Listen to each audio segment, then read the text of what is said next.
चलिए, good evening. एक बार comment करिए, आवाज आ रही है क्या सभी लोग? गुड इवनिंग सभी को। एक बार कमेंट कर देंगे, आवाज आ रही है सभी को? ऑडियो और वीडियो दोनों क्लियर है एकदम? चलिए, बहुत बढ़िया। स्टार्ट करेंगे फिर आज का लेक्चर। ये दूसरा लेक्चर है, आप इसको डेमो के तौर पर भी देख सकते हैं। जैसा कि हमने वादा भी किया था कि 2 दिन का डेमो आपको प्रोवाइड किया जाएगा, तो कल का डेमो हो चुका है। आप कल का डेमो नहीं देखे होंगे तो यूट्यूब पर भी देख सकते हैं। यूट्यूब पर भी हमने वीडियो अपलोड करवाया है। आज डेमो का दूसरा दिन है। बहुत सारे बच्चों ने ऑलरेडी एडमिशन ले लिया है, तो अगर आप एडमिशन लेते हैं तो आप रेगुलर लिंक से जुड़ सकते हैं। अगर आपने अभी एडमिशन नहीं लिया है तो आप डेमो लिंक से इस लेक्चर को देख रहे होंगे। चलिए, सभी को क्लियर है ऑडियो और वीडियो? एक बार फटाफट मैं कमेंट देख लेता हूं। चलिए, बहुत बढ़िया। चलिए फिर स्टार्ट करेंगे। आज का जो लेक्चर है इसको देखते हैं। कल मैंने कुछ बातें बताई है, एक बार मैं रिवाइज करा दे रहा हूं। 5 मिनट एक बार मैं रिवाइज करा रहा हूं कल जो मैंने पढ़ाया है आपको। उसके बाद आज का लेक्चर स्टार्ट करेंगे। देखिए, तो कल एक बार क्या क्या पढ़ा है आपने देख लीजिए फटाफट। 5 मिनट में कल का पूरा लेक्चर एक बार मैं आपको 5 मिनट में कल का पूरा लेक्चर एक बार आपको मैं रिवाइज करा दे रहा हूं। कल मैंने बहुत सारी बातचीत की थी कि कौन कौन से एग्जाम में गणित का कितना वेटेज है।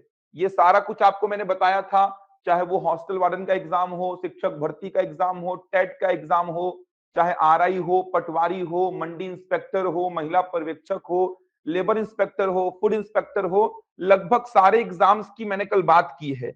इसके अलावा पीएससी का जो स्टेट सर्विस एग्जाम हो गया, वनडे एग्जाम्स हो गए, इन सभी एग्जाम्स की मैंने बात की थी। गणित के वेटेज को बताया था, इन एग्जाम्स में गणित का कितना वेटेज है।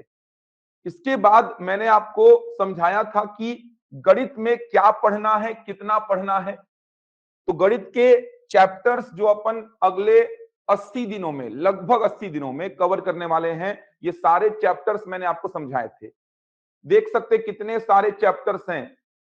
तो ये सारे चैप्टर्स अगले 80 दिनों में, लगभग 80 दिनों में कवर करेंगे। हो सकता है 10-15 दिन ज्यादा हो जाए, कम बिल्कुल नहीं लूंगा। आराम से चलेंगे तो ये सारे चैप्टर्स अपन कवर करेंगे, सारे चैप्टर्स। इस पे बात किया था कल। इसके बाद मैंने समझाया था आपको कि पहला जो टॉपिक है वो टॉपिक है संख्या। पहला टॉपिक है संख्या।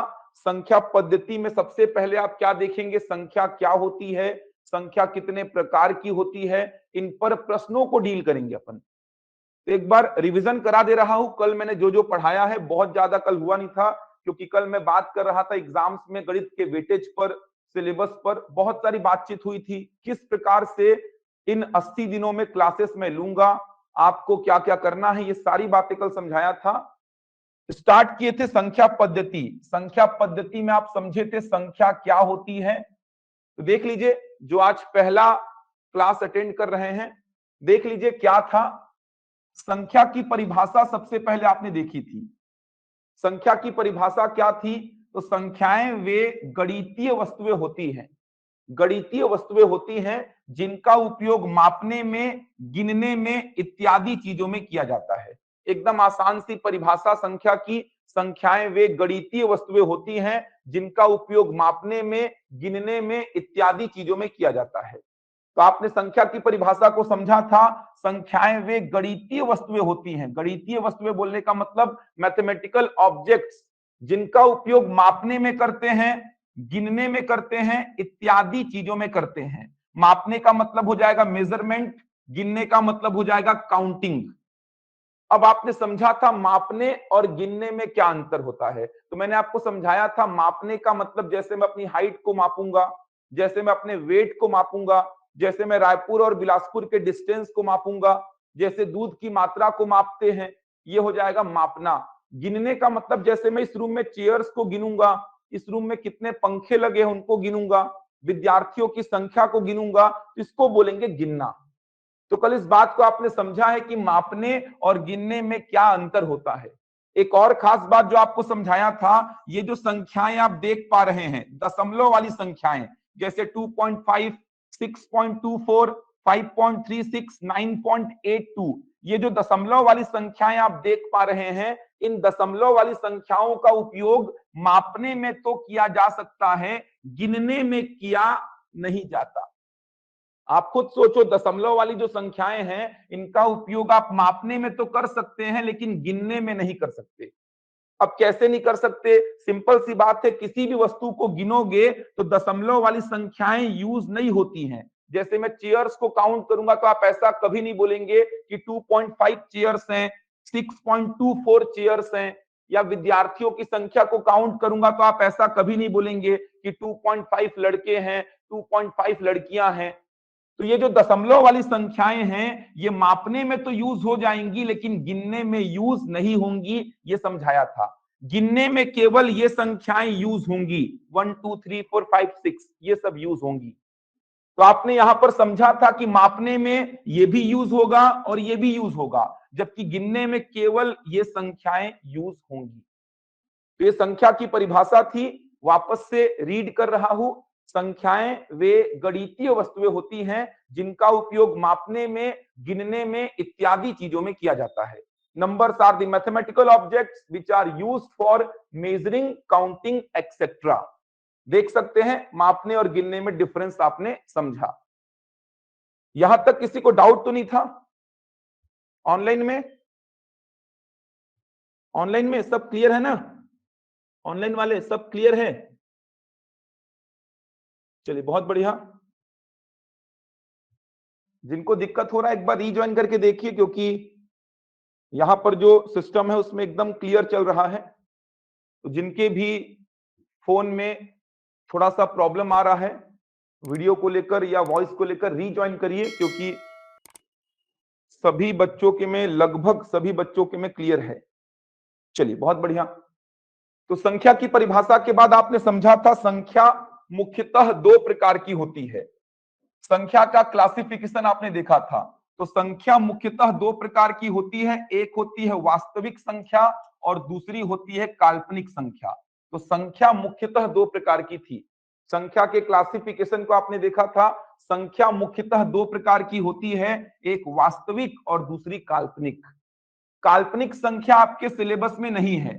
सीजीपीएससी के जितने एग्जाम्स मैंने लिखे थे शुरुआत में, सीजी व्यापम के मैंने जितने एग्जाम्स लिखे थे, किसी भी एग्जाम में काल्पनिक संख्या नहीं है। तो काल्पनिक संख्या आपको नहीं पढ़ना है, क्योंकि काल्पनिक संख्या आपके सिलेबस में नहीं है। फिर भी मैंने समझा दिया था, काल्पनिक संख्या किसको बोलते हैं? जो केवल कल्पना में हो, जिसका सामान्य जीवन में कोई उपयोग ना हो। कैसे पहचानेंगे?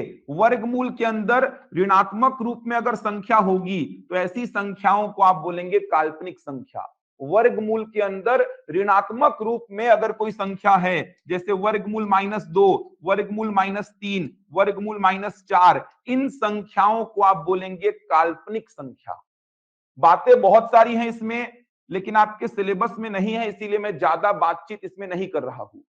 ये भी समझाया था कि काल्पनिक संख्याओं को आई के रूप में लिखा जाता है, जहां पे आई का वैल्यू होता है वर्गमूल -1। आई को बोलते हैं आयोटा या इमेजिनरी नंबर। तो ध्यान केवल इतना रखिए, वर्गमूल के अंदर ऋणात्मक रूप में जो संख्याएं होंगी उनको बोलेंगे काल्पनिक संख्या। चलिए देखिए एक बार, ये समझा चुका हूं, पढ़ा चुका हूं, ये कल पढ़ा चुका हूं, उसी को रिवाइज करा रहा हूं। जो बच्चे नए जुड़े होंगे, कुछ बच्चे नए दिख रहे हैं, तो जो बच्चे नए जुड़े होंगे उन्हीं के लिए रिवाइज करा रहा हूं। तो आपने समझा था संख्या को, संख्या की परिभाषा के बाद आपने समझा था संख्या मुख्यतः दो प्रकार की, वास्तविक और काल्पनिक। संख्या की परिभाषा को समझा आपने।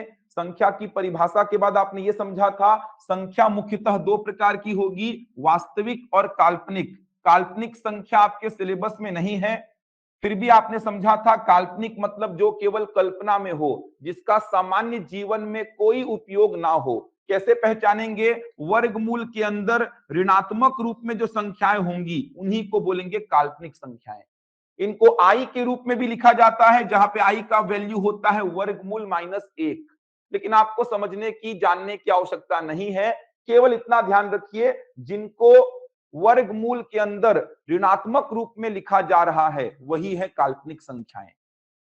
काल्पनिक को छोड़कर आपके जो सिलेबस में है, जो आपको कवर करना है, वो है वास्तविक संख्या। वास्तविक संख्या दो प्रकार की होगी, एक होगी परिमेय और दूसरी होगी अपरिमेय, दो प्रकार की होगी। तो यहां से आपने क्या निष्कर्ष निकाल लिया कि सर काल्पनिक संख्या तो हमारे सिलेबस में नहीं है, हमारे सिलेबस में केवल वास्तविक संख्या है। वास्तविक संख्या दो प्रकार की, परिमेय और अपरिमेय। कहने का मतलब हमारे सिलेबस में हमारे सामने जो भी संख्याएं आएंगी वो या तो परिमेय होंगी या तो अपरिमेय होंगी। हमारे पास में जो भी संख्या आएगी या तो वो परिमेय होगी या तो अपरिमेय, क्योंकि काल्पनिक तो सिलेबस में है नहीं। मैक्सिमम संख्याएं, मैंने बोला था 99% या उससे ज्यादा ही बोलो, मैक्सिमम संख्याएं क्या होती हैं? परिमेय होती हैं। आगे क्लासिफिकेशन आपने देखा था, परिमेय संख्या तीन प्रकार की, प्राकृत, पूर्ण और पूर्णांक। जो परिमेय संख्या होंगी वो तीन प्रकार की होंगी, प्राकृत संख्या, पूर्ण संख्या, पूर्णांक संख्या, natural number, whole number and integers. पूर्णांक संख्या तीन प्रकार की, ऋणात्मक, शून्य और धनात्मक। कहने का मतलब negative integers, zero integer and positive integers. प्राकृत संख्या दो प्रकार की, समप्राकृत और विषम प्राकृत। इसको बोलते हैं even natural number and odd natural number. यहां तक संख्या का क्लासिफिकेशन हो गया था। इसके बाद दो संख्याएं मैंने बोला था और पढ़ाऊंगा, एक है भाज्य संख्या जिसको बोलते हैं कंपोजिट नंबर, एक है अभाज्य संख्या जिसको बोलते हैं प्राइम नंबर। यहां तक आपने पढ़ा था, यहां तक कोई दिक्कत नहीं होना चाहिए। जो टर्म्स है मैं वो इंग्लिश में बोल रहा हूं, ध्यान रखिएगा, जो टर्म्स हैं उनको मैं इंग्लिश में भी बोल दे रहा हूं। जो इंग्लिश मीडियम वाले होंगे वो सुनते जाएंगे, इंग्लिश में टर्म्स में बोल रहा हूं। Real number, imaginary number. रियल नंबर दो टाइप का, rational and irrational. Rational number तीन टाइप का, natural number, whole number, integers. Integers तीन टाइप के, negative integers, zero integer and positive integers. जबकि नेचुरल नंबर्स दो टाइप के, even natural number and odd natural number. तो संख्या की परिभाषा को आपने समझ लिया, उसके बाद संख्या के क्लासिफिकेशन को आपने समझा। इसके बाद स्टार्ट किए थे, पहली जो संख्या थी वो थी प्राकृत संख्या। आपने प्राकृत संख्या को समझा था। प्राकृत संख्या क्या हो जाएगी? वे संख्याएं जो गिनने के काम में आएंगी।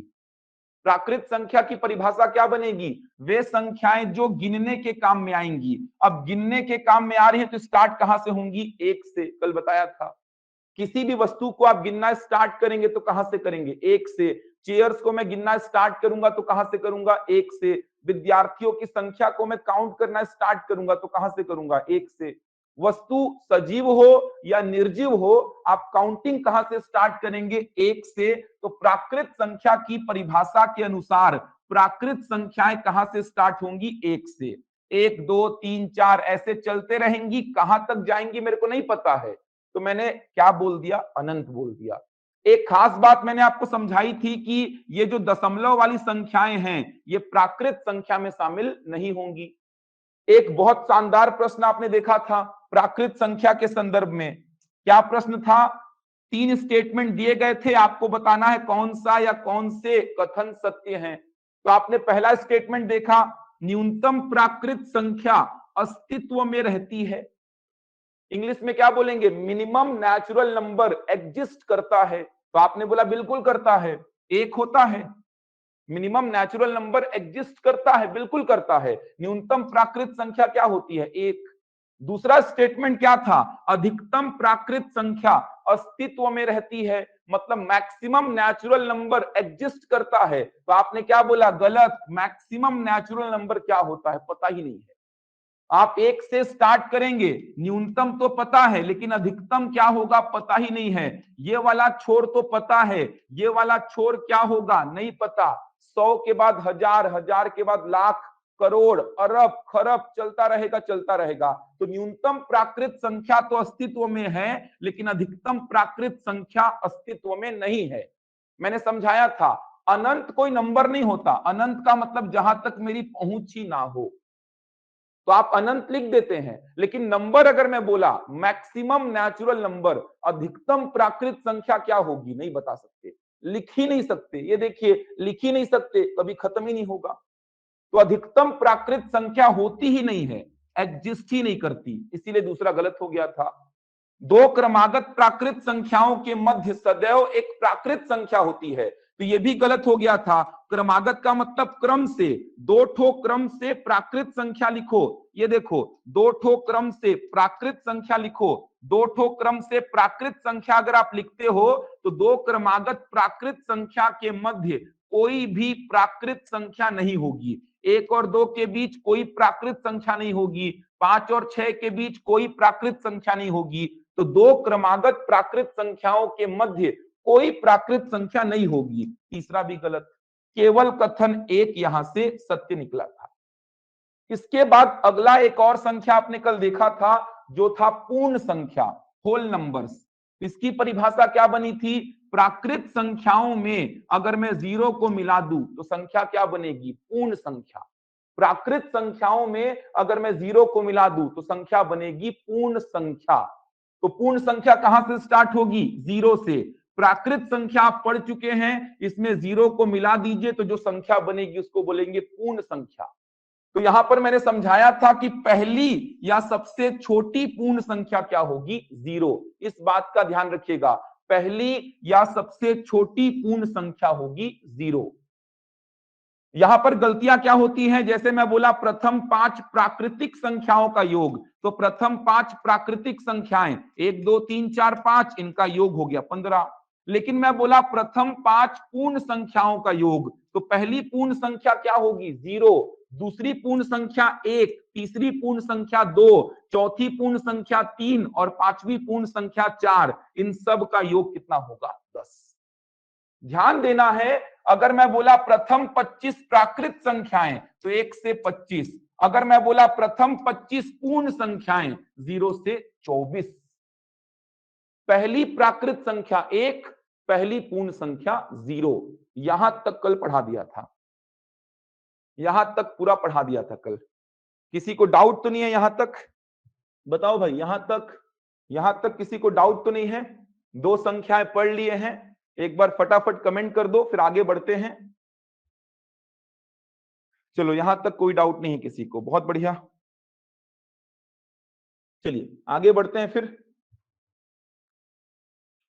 तो दो संख्याएं हो गई, एक प्राकृत और दूसरी पूर्ण संख्या, ये दो संख्याएं हो गई। चलिए भाई, अगला संख्या लिखेंगे फिर। अगला संख्या लिखेंगे पूर्णांक संख्या। लिखिए, इंटीजर्स बोलते हैं इसको। देखना, परिमेय और अपरिमेय को पढ़ेंगे आज बहुत शानदार तरीके से। परिमेय और अपरिमेय की बहुत कुछ नई नई बातें सिखाऊंगा आपको। अभी तक तो मैं जो पढ़ाया था उसी को रिवाइज करा रहा था, जो कल पढ़ाया था उसी का रिवीजन करा रहा था। जो नए बच्चे हैं उनको भी ध्यान रहे, और जो पढ़ चुके हैं उनका भी थोड़ा सा रिवीजन हो जाएगा। चलिए, परिमेय और अपरिमेय को बहुत शानदार तरीके से आप समझना है, ध्यान दीजिए। पूर्णांक संख्या, लिखिए परिभाषा, इंटीजर्स लिखेंगे। पूर्णांक संख्या पूर्ण संख्या ही होती है। पूर्णांक संख्या पूर्ण संख्या ही होती है। पूर्णांक संख्या पूर्ण संख्या ही होती है जो ऋणात्मक, शून्य तथा धनात्मक होती है। जो ऋणात्मक, शून्य तथा धनात्मक होती है। पूर्णांक संख्या पूर्ण संख्या ही होती है जो ऋणात्मक, शून्य तथा धनात्मक होती है। पूर्णांक संख्या पूर्ण संख्या ही होती है जो ऋणात्मक, शून्य तथा धनात्मक होती है। Integers are the whole numbers which can be negative, zero and positive. Integers are the whole numbers which can be negative, zero and positive. अब देखिए, पूर्णांक संख्या में सब कुछ आ जाएगा। इसको बोलेंगे आप ऋणात्मक पूर्णांक, ऋणात्मक पूर्णांक। इसको बोलेंगे आप शून्य पूर्णांक, शून्य पूर्णांक। और इसको बोलेंगे आप धनात्मक पूर्णांक, धनात्मक पूर्णांक। तो पूर्णांक संख्या में सब कुछ आ जाएगा, ऋणात्मक, शून्य और धनात्मक। ध्यान रखेंगे, पूर्णांक संख्या पूर्ण संख्या ही होती है जो ऋणात्मक, शून्य तथा धनात्मक होती है। Integers are the whole numbers which can be negative, zero and positive. इसमें सब कुछ आ जाएगा, ध्यान रखिएगा, नेगेटिव, जीरो एंड पॉजिटिव, इसमें कुछ भी नहीं छूटेगा।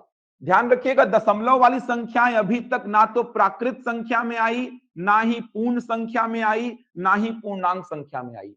दशमलव वाली संख्याएं अभी तक कहीं पे नहीं आई है, ना तो प्राकृत में, ना ही पूर्ण में, ना ही पूर्णांक में।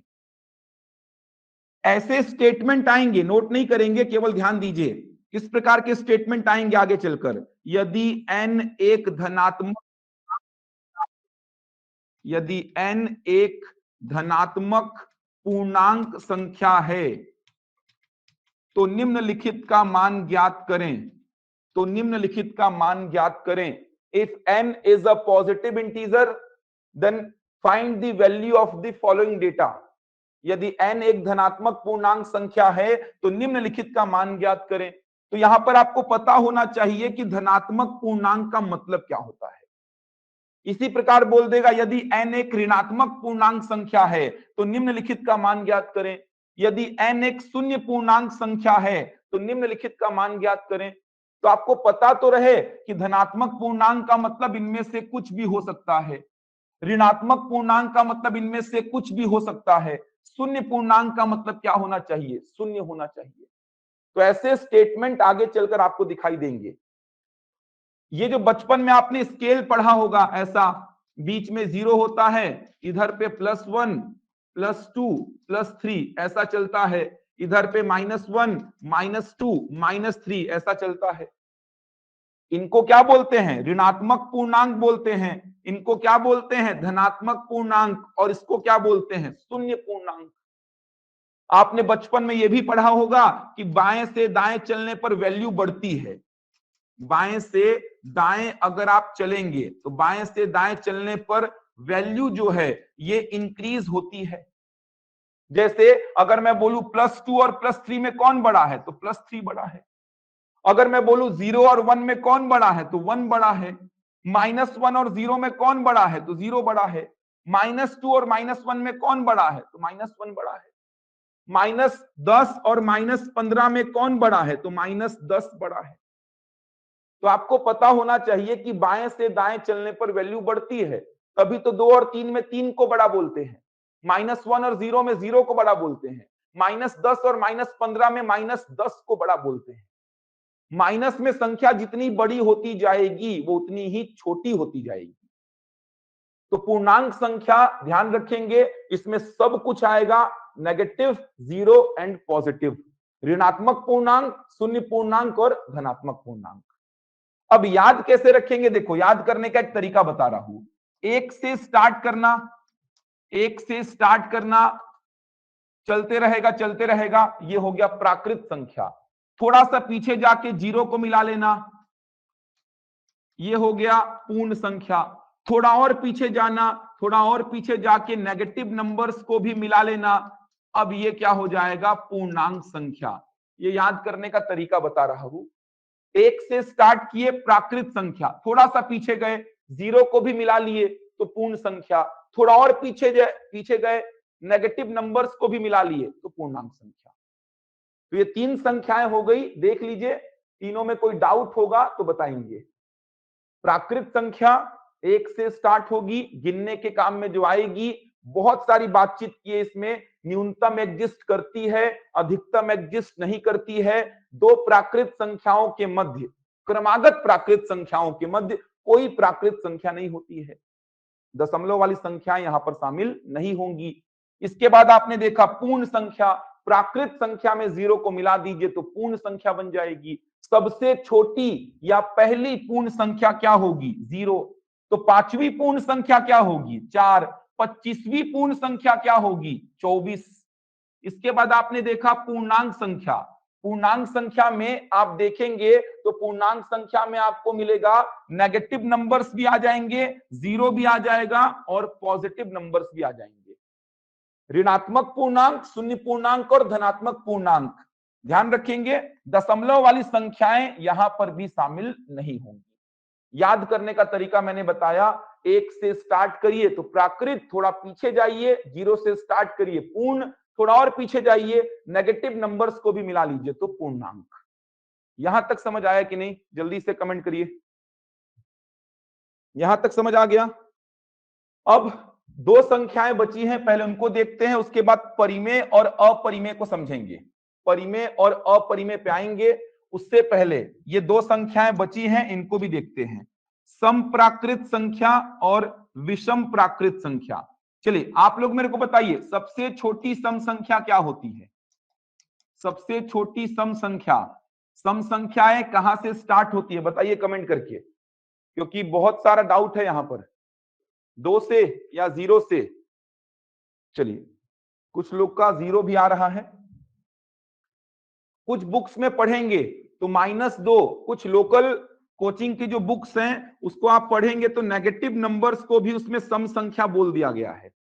विकिपीडिया खोल के देखेंगे तो 0 को सम संख्या लेता है, वो 0 को सम संख्या लेता है। नेगेटिव नंबर्स को कुछ लोकल कोचिंग्स की जो बुक्स हैं उसमें देखेंगे तो सम संख्याएं बोल दिया गया है। -2 को सम बोल दिया है, -4 -6 को भी सम बोल दिया है, 0 को भी सम संख्या बोल दिया गया है। लेकिन ध्यान रखिएगा, गलत है ये सब।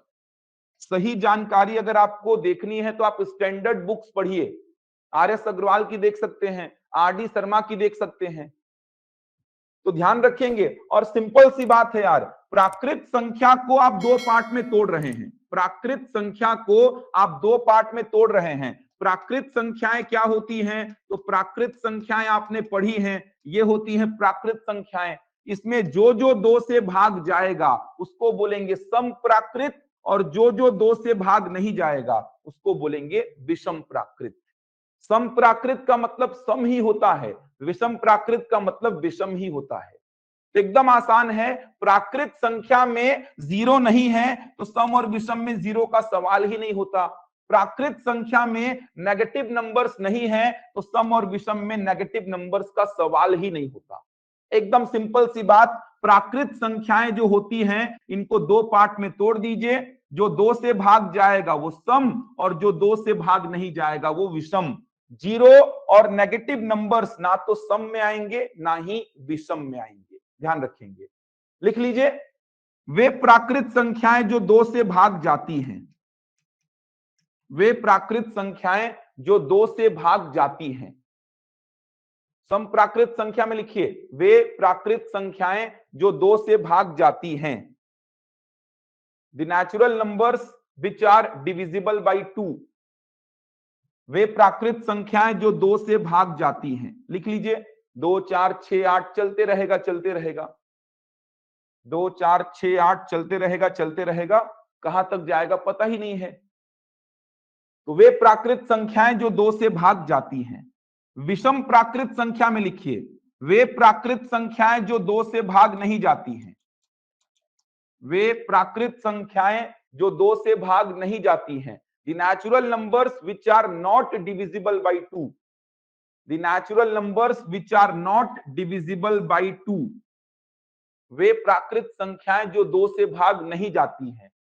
लिख लेंगे, 1 3 5 7 9 ऐसे चलते रहेगा चलते रहेगा, 1 3 5 7 9 ऐसे चलते रहेगा चलते रहेगा। तो यहां पर नोटिस करने वाली बात क्या है? सबसे छोटी सम संख्या 2 और सबसे छोटी विषम संख्या 1। देखिए, विकिपीडिया में सर्च करेंगे ना तो 0 को सम संख्या बोलता है, वो 0 को सम संख्या बोलता है। लेकिन वहीं पे अगर आप गूगल में सर्च करेंगे कि प्रथम 5 सम संख्याओं का योग बताओ या प्रथम 5 सम संख्याओं का औसत बताओ, तो प्रथम 5 सम संख्याएं क्या उठाता है? वो 2 4 6 8 10 उठाता है। इनका योग, इनका औसत बताएगा आपको। तो जब पहली सम संख्या वो 2 ले रहा है तो फिर 0 को सम संख्या कैसे बोल सकता है? अगर मैं बोल रहा हूं गूगल में ऐसा सर्च करने आपको कि प्रथम 5 सम संख्याओं का औसत क्या होगा, सर्च करना, तो प्रथम 5 सम संख्याएं क्या लेगा? वो 2 4 6 8 10 लेगा। अगर 0 सम संख्या होती तो वो क्या लेता? 0 2 4 6 8 लेता। लेकिन ऐसा नहीं लेता है। कहीं पे भी लिखा होगा कि 0 सम संख्या है तो उसको काट देना, 0 सम संख्या नहीं होता है। नेगेटिव नंबर्स सम और विषम होते हैं, काट देना। -2 को सम संख्या मत बोलना, -1 को विषम संख्या मत बोलना भाई। एकदम सिंपल सा कहानी है। प्राकृत संख्याएं आपको पता है, प्राकृत संख्याएं दो पार्ट में टूटी, जो 2 से भाग गया उसको बोलेंगे सम, और जो 2 से भाग नहीं गया उसको बोलेंगे विषम। तो ये पूरा आपका क्लियर, यहां तक की संख्याएं पूरी क्लियर। अब देखना, अब मेन मुद्दे की बात चालू होगी, परिमेय और अपरिमेय। पाई का कहानी यहीं पे सुनाऊंगा, पाई का वैल्यू क्या होता है, कहां से आया है, अपरिमेय एक्चुअल में किसको बोलते हैं, ये सारी बातें निकल के आएंगी। तो यहां तक तो कोई डाउट नहीं होगा। प्राकृत संख्या हो गई, पूर्ण संख्या हो गई, पूर्णांक संख्या हो गई। प्राकृत में सम और विषम हो गई, पूर्णांक में ऋणात्मक, शून्य और धनात्मक हो गई। कहने का मतलब ये पूरा आपका क्लियर हो चुका है, ये पूरा क्लियर हो गया। चलिए एक दो प्रश्न लिखिए पहले, उसके बाद अपन बढ़ेंगे आगे परिमेय संख्या की ओर। जल्दी से एक दो प्रश्न लिखिए, स्टेटमेंट वाले प्रश्न हैं, लिखेंगे। नीचे कुछ कथन दिए गए हैं, नीचे कुछ कथन दिए गए हैं, लिखेंगे भाई, नीचे कुछ कथन दिए गए हैं। कुछ स्टेटमेंट वाले प्रश्न हैं जिससे आपका थोड़ा और कंसेप्ट क्लियर हो जाएगा। लिखेंगे पहला कथन, प्रत्येक प्राकृत संख्या, प्रत्येक प्राकृत संख्या पूर्ण संख्या होती है, प्रत्येक प्राकृत संख्या पूर्ण संख्या होती है। Every natural number is a whole number, every natural number is a whole number.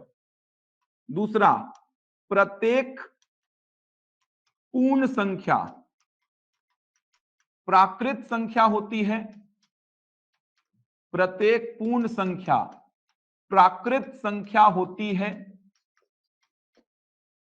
Every whole number is a natural number, every whole number is a natural number. तीसरा, प्रत्येक पूर्ण संख्या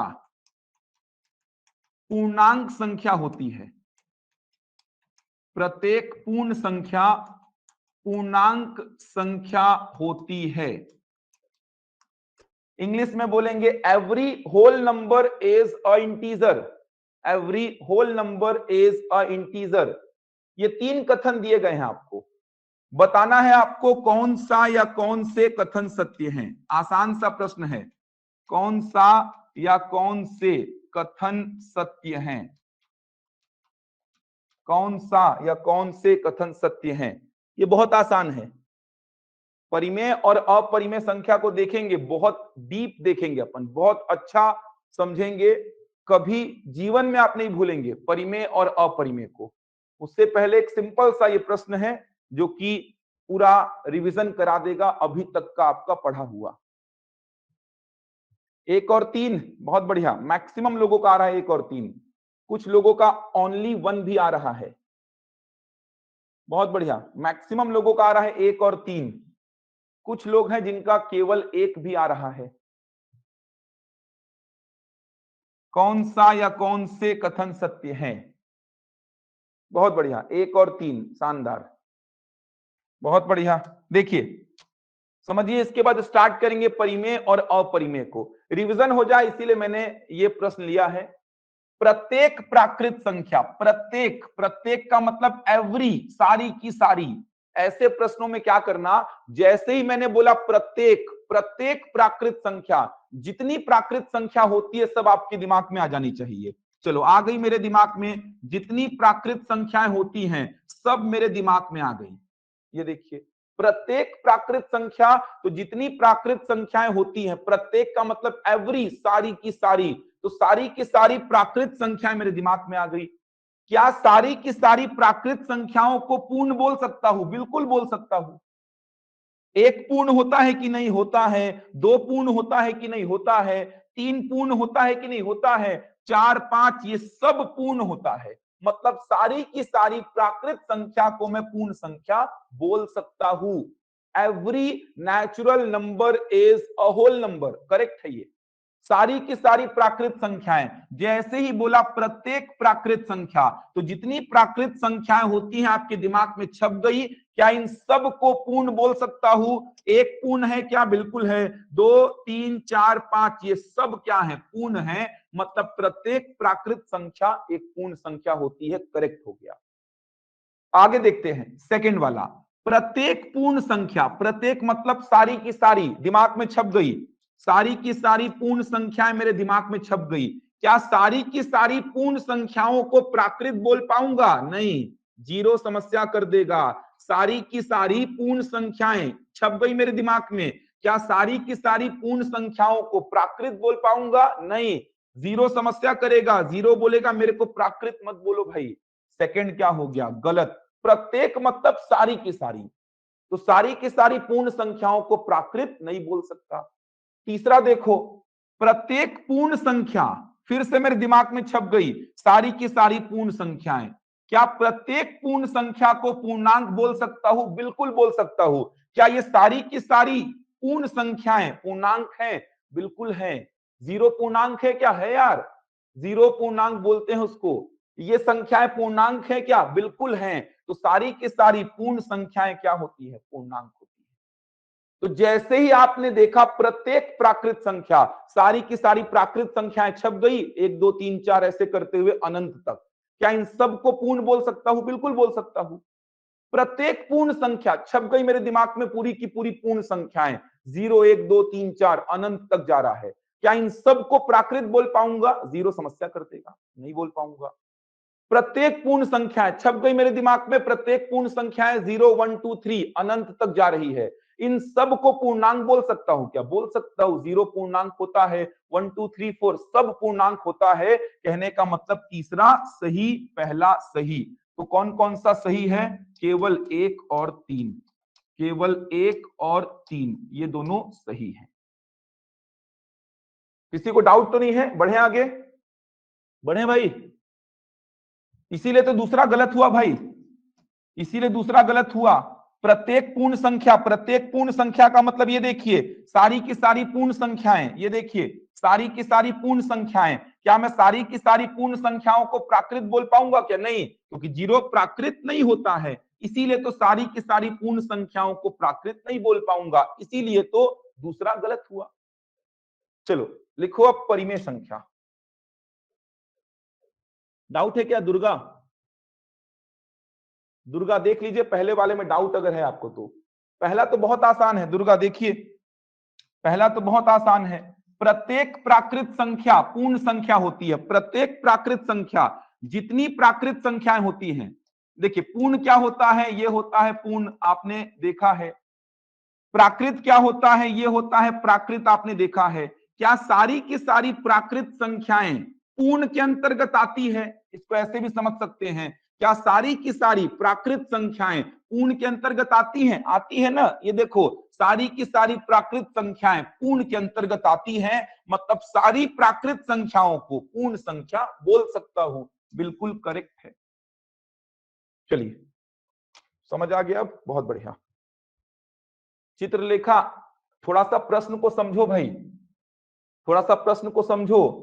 प्रत्येक पूर्ण संख्या, ऐसा नहीं है कि पूर्णांक केवल इतना ही होता है, लेकिन जितनी पूर्ण संख्याएं होती हैं, ये देखो ना यार, पूर्णांक में नेगेटिव नंबर्स हैं, जीरो हैं, पॉजिटिव हैं, ये होता है पूर्णांक संख्या।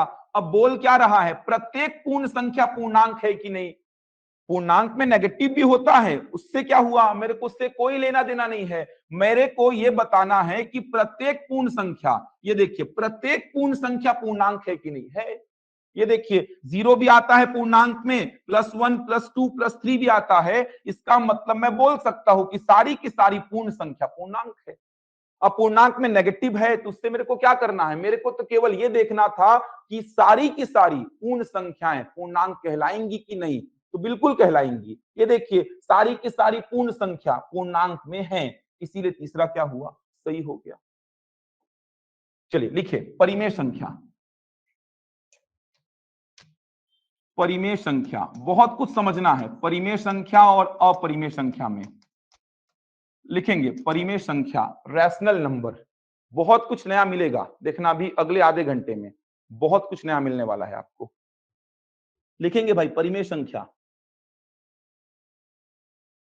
लिखिए, वे संख्याएं जिन्हें P बट्टे Q के रूप में निरूपित किया जाता है, वे संख्याएं जिन्हें P बट्टे Q के रूप में निरूपित किया जाता है जहां P और Q पूर्णांक संख्या होती हैं, वे संख्याएं जिन्हें P बट्टे Q के रूप में निरूपित किया जाता है जहां P और Q पूर्णांक संख्या होती हैं, जहां P और Q पूर्णांक संख्या होती हैं, वे संख्याएं जिन्हें P बट्टे Q के रूप में निरूपित किया जाता है जहां P और Q पूर्णांक संख्या होती हैं तथा Q 0 के बराबर नहीं होना चाहिए।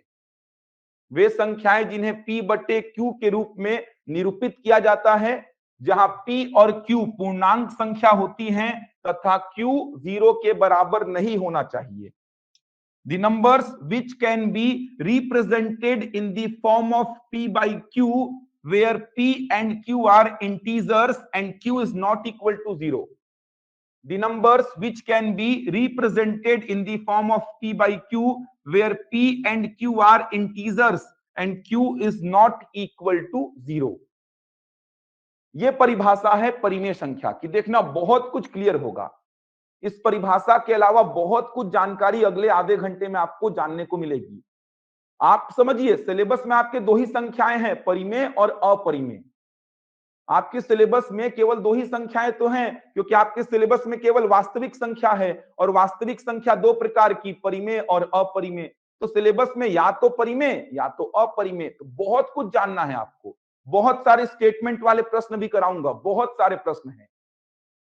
तो परिमेय संख्या की फिलहाल आपने परिभाषा क्या समझी, जिसको P बट्टे Q के रूप में आप लिख पाओ, जहां P और Q क्या कहलाता है, पूर्णांक। P बट्टे Q के रूप में आप लिख पाओ जहां P और Q क्या होगा, पूर्णांक होगा। और पूर्णांक कभी आपने पढ़ा, नेगेटिव भी आता है पूर्णांक में, जीरो भी आता है, पॉजिटिव भी आता है। तो वे संख्याएं जिन्हें P बट्टे Q के रूप में निरूपित किया जाता है जहां P और Q पूर्णांक संख्या होती है तथा Q 0 के बराबर नहीं होना चाहिए। अब देखो, बचपन से याद है P बट्टे Q का रूप, P बट्टे Q का रूप, लेकिन P और Q क्या, तो P और Q होना चाहिए पूर्णांक। देखना, P का मान रखा 2, Q का मान रखा 3। 2 पूर्णांक है, बिल्कुल है।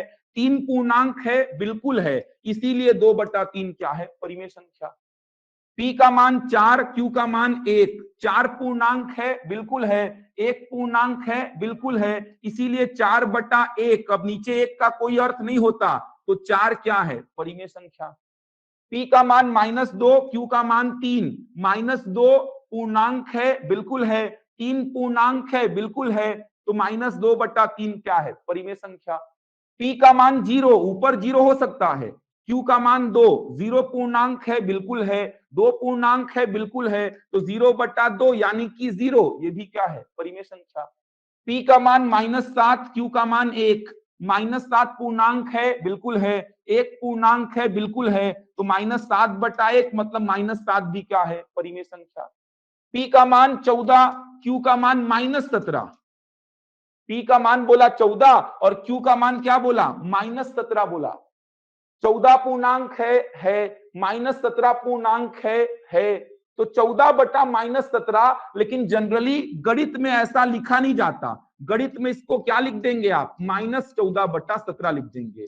नेगेटिव साइन नीचे है तो उसको ऊपर भेज दिया जाता है। तो गणित में ऐसा लिखा हुआ कभी दिखाई नहीं देगा। लेकिन आपके मन में डाउट अगर आ रहा है कि सर ये परिमेय है या नहीं, तो परिमेय है, लेकिन इसको गणित में ऐसा रिप्रेजेंट करते हैं। तो आपको समझना क्या है, P बट्टे Q का रूप होना चाहिए जहां P और Q पूर्णांक हो, बस इतना समझना है। नीचे 0 नहीं आना चाहिए। नीचे 0 आया मतलब वो परिभाषित नहीं होगा। तो 2/3 परिमेय क्यों है, क्योंकि 2 और 3 दोनों पूर्णांक। 4/1 परिमेय क्यों है, क्योंकि 4 और 1 दोनों पूर्णांक। -2/3 परिमेय है क्योंकि -2 और 3 दोनों पूर्णांक। 0 मतलब 0/2 जहां 0 और 2 दोनों पूर्णांक। -7 परिमेय क्यों है, क्योंकि -7/1 जहां -7 और 1 दोनों पूर्णांक। 14 बटा -17 परिमेय क्यों है? क्योंकि 14 और -17 दोनों पूर्णांक है। ये सारी संख्याएं जो आप देख पा रहे हैं, ये सारी संख्याएं क्या है? परिमेय है। नीचे जीरो नहीं आना चाहिए, नीचे जीरो को छोड़ दीजिए, ये परिभाषित नहीं होगा।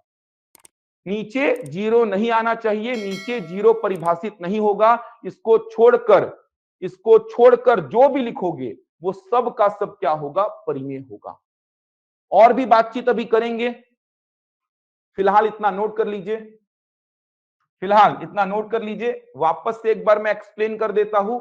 वे संख्याएं जिन्हें P बट्टे Q के रूप में निरूपित किया जाता है, जहां P और Q पूर्णांक संख्या होती है तथा Q 0 के बराबर नहीं होना चाहिए। पूर्णांक आपने पढ़ लिया है, पूर्णांक में नेगेटिव नंबर्स भी आते हैं, 0 भी आता है, पॉजिटिव नंबर्स भी आते हैं। अब मैंने बोला P का मान 2, Q का मान 3, दोनों पूर्णांक, इसीलिए 2/3 परिमेय। P का मान 4, Q का मान 1, दोनों पूर्णांक, इसीलिए 4/1 मतलब 4 परिमेय। P का मान -2, Q का मान 3, दोनों पूर्णांक, इसीलिए -2/3 परिमेय। P का मान 0, Q का मान 2, दोनों पूर्णांक, इसीलिए 0 क्या है? परिमेय। P का मान -7, Q का मान 1, दोनों पूर्णांक, इसीलिए -7 क्या है? परिमेय।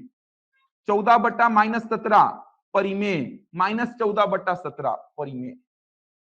तो आपको ध्यान क्या देना है? P बटे Q का रूप हो, जहां P और Q होना चाहिए पूर्णांक संख्या, नीचे 0 नहीं होना चाहिए, इतना ध्यान देना है। वापस से आएंगे परिमेय संख्या में, परिमेय संख्या में। चित्रा वो सब आएगा, चिंता मत करिए, वो सब तो कैलकुलेशन में आएगा। कैसे पॉजिटिव कहां से कहां चला जाता है, कैलकुलेशन में आएगा वो सब। बेसिक कैलकुलेशन में सारा कुछ सिखाऊंगा, जोड़ना घटाना तक सिखाऊंगा, उसकी चिंता मत करिए, सब कुछ सीखेंगे। फिलहाल संख्याओं को समझिए, किस संख्या को क्या कहा जाता है। अजय सोना, जो आपका डाउट था, समझ आ गया आपको? सिंपल सा है, P बटे Q का रूप, जहां P और Q पूर्णांक संख्या होना चाहिए, Q 0 नहीं होना चाहिए। कहने का मतलब अभी तक आपने जितना पढ़ा था, सारी की सारी प्राकृत संख्याएं क्या होंगी? परिमेय होंगी। एक को आप 1/1, 2 को आप 2/1, 3 को आप 3/1, 4 को आप 4/1 लिख सकते हो। सारी की सारी पूर्ण संख्याएं क्या होंगी? परिमेय होंगी। सारी की सारी पूर्णांक संख्याएं क्या होंगी? ये भी परिमेय होंगी। अभी तक आपने जितना पढ़ा था, सारी प्राकृत संख्याएं परिमेय हैं, सारी पूर्ण संख्याएं परिमेय हैं, सारी पूर्णांक संख्याएं परिमेय हैं। इसके अलावा और भी परिमेय होता है, 2/3, 4/7, -11/13, 17/19, -23/27। कितना बड़ा दायरा है परिमेय संख्या का। फिलहाल इतना समझ आया कि नहीं आया, कमेंट करो। इसके बाद और भी जानना है परिमेय संख्या के बारे में। फिलहाल इतना समझ आया कि नहीं, जल्दी से कमेंट करिए। कितना समझ आ गया? चलो, अभी तो बहुत कुछ जानना है। ये तो देखी दिखाई चीजें आपने जानी है अभी तक, ये तो पढ़ चुके होंगे, ये तो बुक में लिखा रहता है। देखना, अभी बहुत कुछ नया जानोगे। परिमेय संख्या के बारे में अभी बहुत कुछ नया जानना बचा है। क्लासिफिकेशन को देखो, आपको समझ में आएगा। क्लासिफिकेशन को देखोगे तो आपको समझ में आ जाएगा। ये देखिए, क्लासिफिकेशन को देखेंगे तो आपको समझ में आ जाएगा। ये सारी संख्याएं जो आप पढ़े थे, ये सब क्या हैं? परिमेय के ही तो रूप हैं। ये देखिए, ये सारी संख्याएं क्या हैं? परिमेय। सारी प्राकृत संख्याएं परिमेय, सारी पूर्ण संख्याएं परिमेय, सारी पूर्णांक संख्याएं परिमेय। प्राकृत संख्या सारी की सारी परिमेय है, तो सम और विषम तो परिमेय होगा ही। मतलब अभी तक आपने जितना पढ़ा है वो सब का सब क्या है? परिमेय है। P बटे Q का रूप, जहां P और Q पूर्णांक हो, Q 0 नहीं होना चाहिए। तो सारी प्राकृत संख्याएं, ये देखिए, सारी की सारी प्राकृत संख्याएं परिमेय, सारी की सारी पूर्ण संख्याएं परिमेय, सारी की सारी पूर्णांक संख्याएं परिमेय, सब परिमेय है। अभी तक आपने जितना पढ़ा है वो सब परिमेय। सारी प्राकृत संख्याएं परिमेय है, तो सम और विषम तो परिमेय होगा ही। सारी पूर्णांक संख्याएं परिमेय, ऋणात्मक भी, शून्य भी, धनात्मक भी। चलिए अगला लिखिए, अपरिमेय संख्या। अपरिमेय संख्या, इसके बाद मेन कहानी चालू होगी। पहले लिख लीजिए अपरिमेय संख्या। इरैशनल नंबर बोलते हैं इसको। अपरिमेय संख्या लिखेंगे। वे संख्याएं जिन्हें P बटे Q के रूप में निरूपित नहीं किया जा सकता, वे संख्याएं जिन्हें P बटे Q के रूप में निरूपित नहीं किया जा सकता, वे संख्याएं जिन्हें P बटे Q के रूप में निरूपित नहीं किया जा सकता, वे संख्याएं जिन्हें P बटे Q के रूप में निरूपित नहीं किया जा सकता, इन्हें सामान्यतः वर्गमूल के रूप में लिखा जाता है, इन्हें सामान्यतः वर्गमूल के रूप में लिखा जाता है, इन्हें सामान्यतः वर्गमूल के रूप में लिखा जाता है। वे संख्याएं जिन्हें P बटे Q के रूप में निरूपित नहीं किया जा सकता, इन्हें सामान्यतः वर्गमूल के रूप में लिखा जाता है। The numbers which cannot be represented in the form of P by Q, the numbers which cannot be represented in the form of P by Q, they are generally represented in the form of square root. They are generally represented in the form of square root. तो वे संख्याएं जिन्हें P बटे Q के रूप में निरूपित नहीं कर सकते, सामान्यतः इनको वर्गमूल के रूप में लिखा जाता है। लिख लीजिए। इसके बाद कहानी स्टार्ट करते हैं, जो समझने वाली कहानी है। फिलहाल ये लिख लीजिए आप लोग, इन संख्याओं को बोलते हैं आप अपरिमेय संख्या। वर्गमूल 2, वर्गमूल 3, वर्गमूल 5, वर्गमूल 6, वर्गमूल 7, वर्गमूल 8, वर्गमूल 10, ये संख्याएं होंगी अपरिमेय। फिलहाल एक बार लिखिए इसको, इसके बाद कहानी स्टार्ट होगी। उसके बाद 3 से 4 प्रश्न कराऊंगा आपको स्टेटमेंट वाले। पूरा कंसेप्ट क्लियर हो जाएगा आज परिमेय और अपरिमेय संख्या का। इनको लिख लीजिए। नेहा, बिल्कुल, पूर्णांक संख्याएं दोनों साइड अनंत तक जाती हैं, नेगेटिव साइड भी अनंत तक जाएगा और पॉजिटिव साइड भी पूर्णांक संख्या अनंत तक जाएगा। लिख लिए। साइड में बॉक्स बना के लिखो। वर्गमूल 4 का मान होता है 2, वर्गमूल 9 का मान होता है 3, वर्गमूल 16 का मान 4, वर्गमूल 25 का मान 5, वर्गमूल 36 का मान 6। इन संख्याओं को आप क्या बोलेंगे? परिमेय। ध्यान रखिएगा, इन संख्याओं को आप क्या बोलेंगे? परिमेय संख्या। साइड में बॉक्स बना के लिख लीजिए।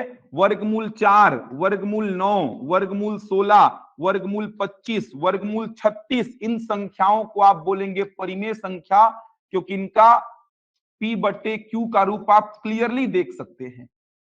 वर्गमूल 4 मतलब 2, 2 मतलब 2/1, वर्गमूल 9 मतलब 3, 3 मतलब 3/1, वर्गमूल 16 मतलब 4, वर्गमूल 25 मतलब 5, वर्गमूल 36 मतलब 6। ये संख्याएं हैं परिमेय संख्या। साइड में बॉक्स बना के लिख लेंगे। पाई के बारे में लिखेंगे। पाई एक अपरिमेय संख्या है। अब कहानी स्टार्ट करते हैं अपनी परिमेय और अपरिमेय की। पाई एक अपरिमेय संख्या है। पाई जो है एक अपरिमेय संख्या है। Pi is a irrational number. Pi एक अपरिमेय संख्या है। इसको नोट कर लेंगे पाई के बारे में कि पाई एक अपरिमेय संख्या है। चलिए अब देखते हैं पूरी कहानी। विमला, क्या डाउट है बताओ भाई। विमला, क्या डाउट है बताइए आपको। अपरिमेय संख्या की केवल इतनी परिभाषा भी लिख लीजिए, पूरी बातचीत करेंगे। अपरिमेय संख्या के बारे में मैंने क्या बोला? वे संख्याएं जिन्हें P बटे Q के रूप में नहीं लिखा जा सकता, इस पे बात करूंगा अभी। इन्हें सामान्यतः वर्गमूल के रूप में लिखा जाता है। वर्गमूल 2, वर्गमूल 3, वर्गमूल 5, वर्गमूल 6, वर्गमूल 7, वर्गमूल 8, वर्गमूल 10। अभी लिख लीजिए, इन पे बातचीत करेंगे अपन। पाई को मैं एक अपरिमेय संख्या बोल रहा हूं, उसका कारण भी समझ में आ जाएगा। ये संख्याएं जो हैं, वर्गमूल 4 का मान 2 होता है, वर्गमूल 9 का मान 3, वर्गमूल 16 का मान 4, वर्गमूल 25 का मान 5, वर्गमूल 36 का मान 6। इसीलिए इन संख्याओं को मैं क्या बोल रहा हूं? परिमेय संख्या बोल रहा हूं। पाई का मान अगर जिसके मन में चल रहा है 22/7 होता है सर, तो क्यों इसको अपरिमेय बोले हो? तो पाई का मान 22/7 नहीं होता है। पाई का मान कल भी बोला था 3.14159। चलते रहेगा, चलते रहेगा।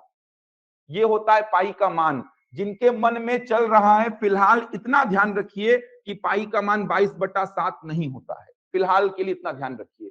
पाई का एग्जैक्ट वैल्यू होता है 3.14159। चलते रहेगा। इसी के आधार पे तो आपको कल बताया था, हर वर्ष 14 मार्च को 1:59 पर, हर वर्ष 14 मार्च को 1:59 पर पाई दिवस मनाया जाता है। यह आपको समझाया था कल भी। पाई के इस वैल्यू के आधार पे ही आपने समझा था हर वर्ष 3.14 मतलब 14 मार्च, 159 मतलब 1:59 पर पाई दिवस मनाया जाता है। हर वर्ष आप नेट में सर्च करिएगा, हर वर्ष 14 मार्च 1:59 पर पाई दिवस मनाया जाता है। तो फिलहाल पाई का वैल्यू 22/7 नहीं होता है, ये ध्यान रखिए। पाई का एग्जैक्ट वैल्यू होता है 3.14159। चलते रहेगा। √2 का वैल्यू क्या होता है? तो √2 का वैल्यू होता है 1.41421356। चलते रहेगा। ये चलते रहेगा। इतना देखिए। अब एक बार पूरी कहानी अपन स्टार्ट करते हैं। अजय पटेल, यही समझा रहा हूं मैं।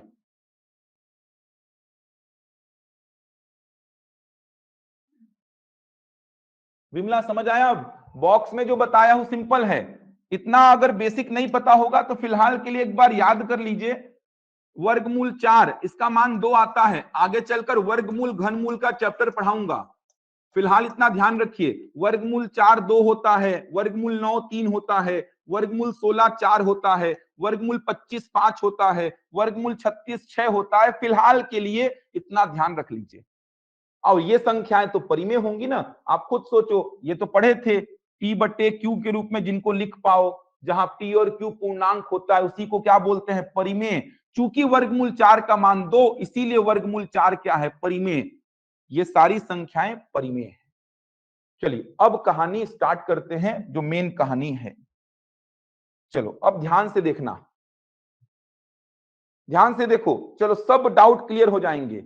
परिमेय और अपरिमेय को लेकर पूरी कहानी ध्यान से सुनेंगे। अब चलिए इधर ध्यान दीजिए पूरा। अब क्या पढ़े?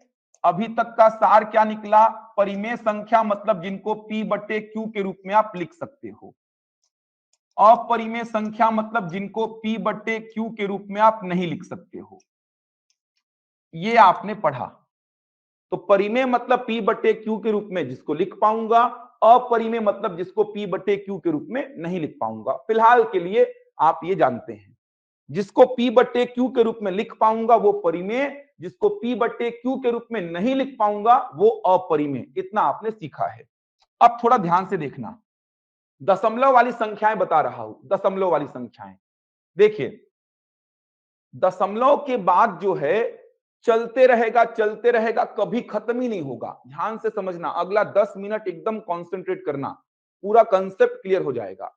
मैं बोल रहा हूं दशमलव के बाद चलते रहेगा, कभी खत्म ही नहीं होगा। ऐसी संख्याएं दो प्रकार की होती हैं। दशमलव के बाद चलते रहेगा, कभी खत्म ही नहीं होगा। ऐसी संख्याएं दो प्रकार की होती है। पहला प्रकार क्या है? रिपीटेशन के साथ चलेगा। ये देखिए, रिपीटेशन के साथ चलेगा, कभी खत्म ही नहीं होगा। 2.3333 चलते रहेगा, कभी खत्म ही नहीं होगा। ये देखिए 0.333333 चलते रहेगा, कभी खत्म ही नहीं होगा। 0.676767 ये देखिए रिपीटेशन के साथ चल रहा है, रिपीटेशन के साथ चल रहा है, कभी खत्म ही नहीं हो रहा है। तो दशमलव के बाद चलते रहेगा, कभी खत्म ही नहीं होगा। ऐसी संख्याएं दो प्रकार की होती है। पहला प्रकार तो ये है, ये देखिए दशमलव के बाद 3 का रिपीटेशन चालू हो गया, दशमलव के बाद 3 का रिपीटेशन चालू हो गया, दशमलव के बाद 6 7 का रिपीटेशन चालू हो गया, जो कभी खत्म ही नहीं हो रहा है। ये देखिए और एग्जांपल, दशमलव के बाद 2 5 1 का रिपीटेशन चालू हो गया, जो कभी खत्म ही नहीं हो रहा है। दशमलव के बाद 2 8 का रिपीटेशन चालू हो गया, जो कभी खत्म ही नहीं हो रहा है।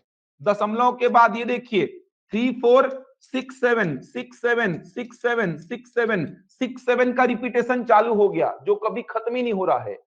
ये देखिए और एग्जांपल मैं बोलता हूं 4.1 two two two two two two का रिपीटेशन चालू हो गया जो कभी खत्म ही नहीं हो रहा है। तो दशमलव के बाद चलते रहेगा, कभी खत्म ही नहीं होगा। ऐसी संख्याएं दो प्रकार की होती हैं। उसमें पहला टाइप क्या है, दशमलव के बाद चलते रहेगा रिपीटेशन के साथ, कभी खत्म ही नहीं होगा। तीन का रिपीटेशन, 6-7 का रिपीटेशन, 2-5-1 का रिपीटेशन चालू हो गया, 2-8 का रिपीटेशन चालू हो गया, 6-7 का रिपीटेशन चालू हो गया, 2 का रिपीटेशन चालू हो गया। एक तो ऐसी होंगी। एक और संख्या क्या होगी, ध्यान से देखना, जैसे वर्गमूल 2 का मान 1.41421356, दशमलव के बाद चलते रहेगा विदाउट रिपीटेशन। क्या बोला मैंने, दशमलव के बाद चलते रहेगा, कभी खत्म ही नहीं होगा। ऐसी संख्याएं दो प्रकार की होंगी, पहली जो रिपीटेशन के साथ चलेगी और दूसरी जो विदाउट रिपीटेशन चलेगी। वर्गमूल 2 का मान दशमलव के बाद चलते रहेगा विदाउट रिपीटेशन।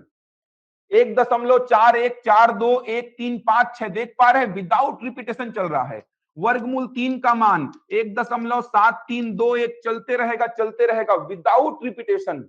पाई का मान 3.14159 चलते रहेगा विदाउट रिपीटेशन। तो दशमलव के बाद जो चलते रहेगा, कभी खत्म ही नहीं होगा। ऐसी संख्याएं दो प्रकार की होंगी, जो रिपीटेशन के साथ चलते रहेंगी और जो विदाउट रिपीटेशन चलते रहेंगी। अब एक बात समझो, जो विदाउट रिपीटेशन चलती हैं, जो कभी खत्म ही नहीं होती हैं, ऐसी संख्याओं को आप P/Q में कन्वर्ट कर ही नहीं सकते। इसीलिए इनको क्या नाम देते हैं, अपरिमेय संख्या का नाम देते हैं। इसीलिए इनको आप अपरिमेय संख्या का नाम देते हैं, क्योंकि दशमलव के बाद जो चलते रहेगा, कभी खत्म ही नहीं होगा। इसको P/Q के रूप में आप कन्वर्ट कर ही नहीं सकते, और जिसको P/Q के रूप में आप कन्वर्ट नहीं कर सकते, उसी संख्या को आप क्या नाम देते हैं, अपरिमेय। केवल इन्हीं संख्याओं को आप P/Q के रूप में कन्वर्ट नहीं कर सकते, जो दशमलव के बाद चलते रहेगा विदाउट रिपीटेशन का मतलब देखो ना यार, 1.41421356 चलते रहेगा, अलग अलग अंक आते रहेंगे। तो ऐसी संख्याओं को जो दशमलव के बाद कभी खत्म ही नहीं होंगी, चलते रहेंगी विदाउट रिपीटेशन चलेंगी, ऐसी संख्याओं को मैं P/Q के रूप में कन्वर्ट कर ही नहीं सकता। और जिनको मैं P/Q के रूप में कन्वर्ट नहीं कर सकता, उन्हीं को मैं क्या बोलूंगा, अपरिमेय संख्या। वर्गमूल 3 का वैल्यू दशमलव के बाद चलते रहेगा विदाउट रिपीटेशन, अलग अलग अंक आएंगे आगे। तो ऐसी संख्याएं जो कभी खत्म ही नहीं हो रही हैं, दशमलव के बाद विदाउट रिपीटेशन चल रही हैं, इनको मैं P/Q के रूप में कन्वर्ट नहीं कर सकता। और जिनको मैं P/Q के रूप में कन्वर्ट नहीं कर सकता, उसी को क्या बोलूंगा मैं, अपरिमेय। तो वर्गमूल 2 का अपरिमेय होने का कारण क्या है, क्योंकि वर्गमूल 2 का मान दशमलव के बाद चलते रहेगा, कभी खत्म ही नहीं होगा और विदाउट रिपीटेशन चलेगा, जिसको मैं P/Q के रूप में कन्वर्ट नहीं कर सकता। पाई को अपरिमेय बोलने का कारण क्या है, पाई का मान दशमलव के बाद चलता रहेगा विदाउट रिपीटेशन चलेगा, जिसको मैं P/Q के रूप में कन्वर्ट कर ही नहीं सकता, इसीलिए पाई को क्या बोलूंगा, अपरिमेय। जबकि ये जो संख्याएं हैं, ये देखिए, दशमलव के बाद जो रिपीटेशन के साथ चल रही हैं, दशमलव के बाद जो रिपीटेशन के साथ चल रही हैं, ऐसा देखे होगे कभी ना कभी, इनको बार के रूप में लिखा जाता है। ये देखिए, दशमलव के बाद जो रिपीट होता है उसके ऊपर बार लगाते हो, याद आ रहा है क्या ऐसा कुछ? दशमलव के बाद जो रिपीट होता है उसके ऊपर बार लगाते हैं। ये देखिए, दशमलव के बाद जो भी डेटा रिपीट होता है उसके ऊपर बार लगाते हैं। दशमलव के बाद जो भी डेटा रिपीट होता है, याद आ रहा है क्या, ऐसा कुछ देखे हो क्या? दशमलव के बाद जो भी रिपीट होता है उसके ऊपर क्या लगाते हैं, बार। दशमलव के बाद रिपीटेशन को पकड़ के चल रही हैं, जो कि कभी खत्म ही नहीं होंगी। यहाँ पे 3 रिपीट हुआ, 3 के ऊपर बार, यहाँ पे 3 रिपीट हुआ, 3 के ऊपर बार, यहाँ पे 6-7 रिपीट हुआ, 6-7 के ऊपर बार, यहाँ 2-5-1 रिपीट हुआ, 2-5-1 के ऊपर बार, यहाँ 2-8 रिपीट हुआ, 2-8 के ऊपर बार, यहाँ 6-7 रिपीट हुआ, 6-7 के ऊपर बार, यहाँ 2 रिपीट हुआ, 2 के ऊपर बार। और इन संख्याओं को मैं P बटे Q के रूप में कन्वर्ट कर सकता हूं। आगे चलकर सिखाऊंगा इन संख्याओं को मैं P बटे Q के रूप में कन्वर्ट कर सकता हूं। ये प्रश्न भी बनते हैं।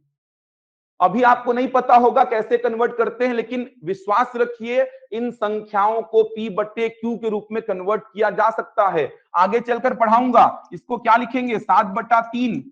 7/3 करके देखना, यही आएगा। इसको क्या लिखेंगे? 1/3। 1/3 करके देखना, यही आएगा। इसको क्या लिखेंगे? 67/99। इसको क्या लिखेंगे? 251/999। ये सब सिखाऊंगा। कुछ लोगों को तो पता भी होगा। ये बार वाली संख्याएं, इनको P बटे Q के रूप में लिख सकता हूं, और जिसको P बटे Q के रूप में लिख सकता हूं वो संख्या क्या कहलाएगी? परिमेय। समझ आ रहा है? कैसे लिखते हैं P बटे Q के रूप में? नहीं जानते हो तो छोड़ दो, विश्वास रखो कि इनको P बटे Q के रूप में लिख सकता हूं मैं। अब वापस से पूरी कहानी को दोहरा रहा हूं। क्या बोला? दशमलव के बाद चलते रहेगा, चलते रहेगा, विदाउट रिपीटेशन चलेगा। दो टाइप की संख्या बोला ना, दशमलव के बाद जो चलते रहेगा, चलते रहेगा। पहला संख्या जो रिपीटेशन के साथ चलेगा, और दूसरा संख्या जो विदाउट रिपीटेशन चलेगा। तो दशमलव के बाद चलते रहेगा, चलते रहेगा, कभी खत्म ही नहीं होगा। ऐसी संख्या दो दो टाइप की होती हैं। पहली संख्या जो रिपीटेशन के साथ चलेगी, मतलब किसी ना किसी अंक का रिपीटेशन चालू हो जाएगा। यहाँ 3 का रिपीटेशन, यहाँ 6 7 का रिपीटेशन, 2 5 1 का रिपीटेशन, 2 8 का रिपीटेशन, 6 7 का रिपीटेशन, 2 का रिपीटेशन। तो दशमलव के बाद चलते रहेगा, चलते रहेगा। ऐसी संख्याएं दो टाइप की। पहली संख्या रिपीटेशन के साथ चलने वाली, और दूसरी संख्या विदाउट रिपीटेशन चलने वाली। जो रिपीटेशन के साथ चलती है इसको बार के रूप में लिखा जाता है, और इनको P बटे Q के रूप में कन्वर्ट कर सकते हैं। और जिनको P बटे Q के रूप में कन्वर्ट कर सकते हैं वो क्या है? परिमेय। जो विदाउट रिपीटेशन चलती है, थोड़ा सा सोचो, एकदम ऑब्वियस सी बात है यार। विदाउट रिपीटेशन चल रही है, मुझे पता ही नहीं है आगे क्या आएगा। जो विदाउट रिपीटेशन चल रही है, कभी खत्म ही नहीं हो रही है, इसको मैं P बटे Q में कैसे लिख पाऊंगा? लिख ही नहीं सकता। और जिसको P बटे Q में मैं नहीं लिख सकता, वही क्या है? अपरिमेय। तो P बटे Q के रूप में केवल ऐसी संख्याओं को मैं नहीं लिख सकता। कैसी संख्याएं? जो दशमलव के बाद चलते रहेंगी, चलते रहेंगी, विदाउट रिपीटेशन। समझ आ रहा है? वर्गमूल 2 का मान कैलकुलेटर में निकाल के देखना, दशमलव के बाद चलते रहेगा, चलते रहेगा, विदाउट रिपीटेशन। वर्गमूल 3 का मान कैलकुलेटर में निकाल के देखना, दशमलव के बाद चलते रहेगा, चलते रहेगा, विदाउट रिपीटेशन। पाई का मान कैलकुलेटर में निकाल के देखना, दशमलव के बाद चलते रहेगा, विदाउट रिपीटेशन। और जो विदाउट रिपीटेशन चलते रहेगा, चलते रहेगा, ऐसी संख्याओं को आप खुद सोच के देखो, ऑब्वियस सी बात है P बटे Q के रूप में नहीं लिख सकता। इसी कारण इनका नाम क्या है? अपरिमेय।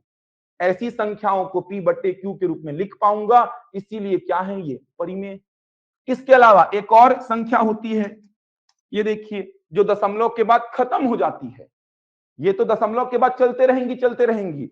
एक और संख्या जो दशमलव के बाद खत्म हो जाती है, जैसे 2.5, 6.24, 3.968, कुछ भी लिख लो, 7.82। दशमलव के बाद जो खत्म हो जाती हैं, इनको तो P बट्टे Q के रूप में कन्वर्ट कर ही सकते हैं। ये भी आगे जाके सिखाऊंगा कैसे करते हैं। एक अंक के बाद दशमलव है तो नीचे एक जीरो लगाते हैं। इसको क्या लिखूंगा? 624/100। इसको क्या लिखूंगा? 3968/1000। इसको क्या लिखूंगा? 782/100।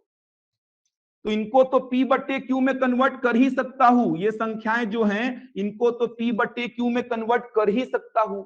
आप खुद सोचो, बोलचाल की भाषा में 2.5 मतलब क्या? 5 का आधा।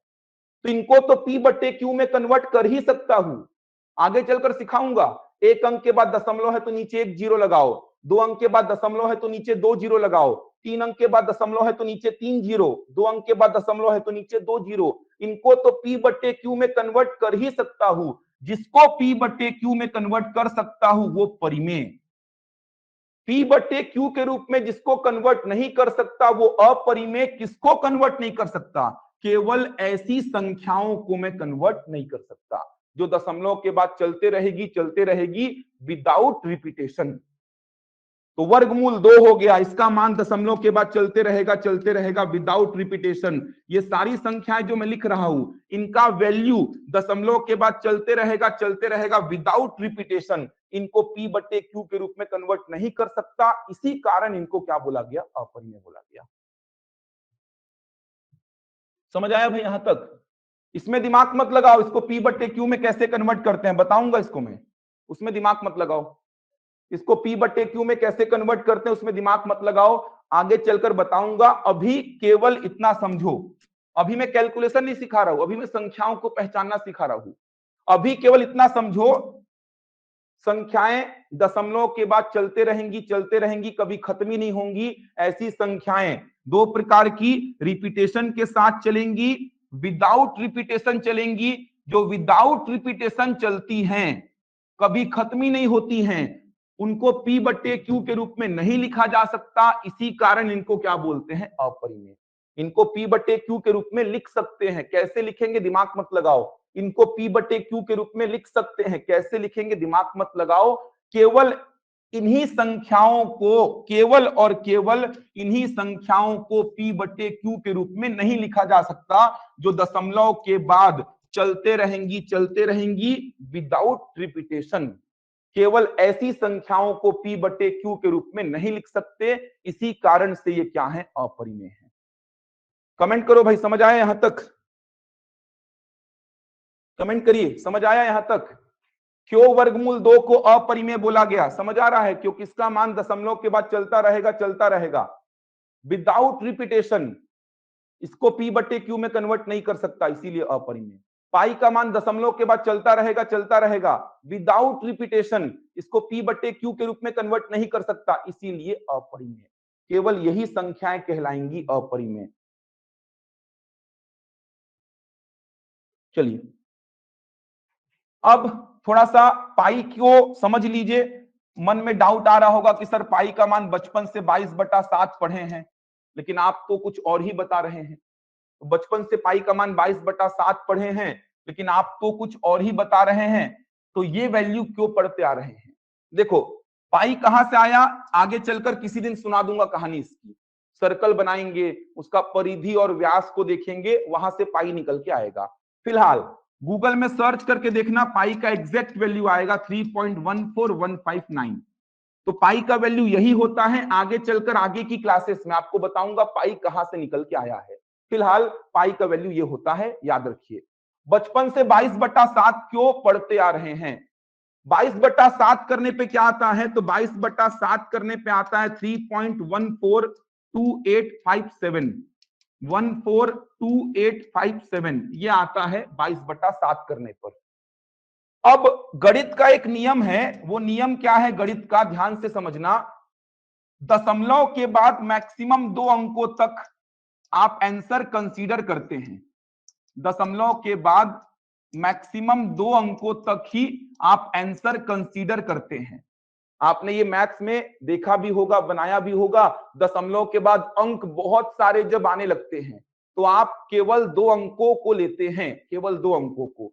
तो पाई का वैल्यू जब देखेंगे तो दशमलव के बाद 2 अंक क्या हैं, 1 4, और 22/7 में भी दशमलव के बाद 2 अंक क्या हैं, 1 4। इसीलिए पाई का लगभग मान क्या लिया जाता है, पाई का लगभग मान लिया जाता है 22/7 या 3.14। लगभग मान, एग्जैक्ट वैल्यू नहीं होता। अगर ये एग्जैक्ट वैल्यू होता, अगर ये एग्जैक्ट वैल्यू होता तो फिर पाई को कहां रखना पड़ता, परिमेय में रखना पड़ता। समझ आ रहा है? अगर 22/7 होता पाई का एग्जैक्ट वैल्यू, तो पाई को परिमेय बोलते हैं ना, जो कि इसको P बटे Q के रूप में लिख पा रहा हूं। तो पाई का वैल्यू लगभग होता है 22/7। बचपन से अगर पढ़े हो तो सुधार लो, लगभग वैल्यू होता है, क्योंकि गणित का नियम है कि दशमलव के बाद मैक्सिमम 2 अंकों तक ही आंसर लेना होता है। तो पाई का वैल्यू देखेंगे तो दशमलव के बाद 2 अंक क्या हैं, 1 4, और 22/7 में भी दशमलव के बाद 2 अंक क्या है, 1 4। इसीलिए पाई का लगभग मान 22/7 या 3.14 लेते हैं। एग्जैक्ट वैल्यू पाई का क्या होता है, 3.14159। चलते रहेगा विदाउट रिपीटेशन। इसी कारण से इसको P बट्टे Q में कन्वर्ट नहीं कर सकता, इसी कारण से ये क्या है, अपरिमेय है। ये डाउट भी क्लियर हो गया होगा आपका। तो आपने क्या देखा, दशमलव के बाद चलते रहेगा, कभी खत्म ही नहीं होगा। ऐसी संख्या दो प्रकार की, एक रिपीटेशन के साथ चलेगी और एक विदाउट रिपीटेशन चलेगी। जो विदाउट रिपीटेशन चलेगी इसको P बट्टे Q में कन्वर्ट नहीं कर सकता, ऑब्वियस सी बात है, नहीं कर पाऊंगा, इसी कारण ये क्या है, अपरिमेय है। इसको P बट्टे Q में कन्वर्ट कर पाऊंगा, बार वाली संख्याएं आगे चलकर पढ़ाऊंगा, इनको P बट्टे Q में कन्वर्ट कर पाऊंगा, इसीलिए क्या है ये, परिमेय। और ऐसी संख्याओं को तो बिल्कुल कर सकता हूं, तो क्या है ये, परिमेय।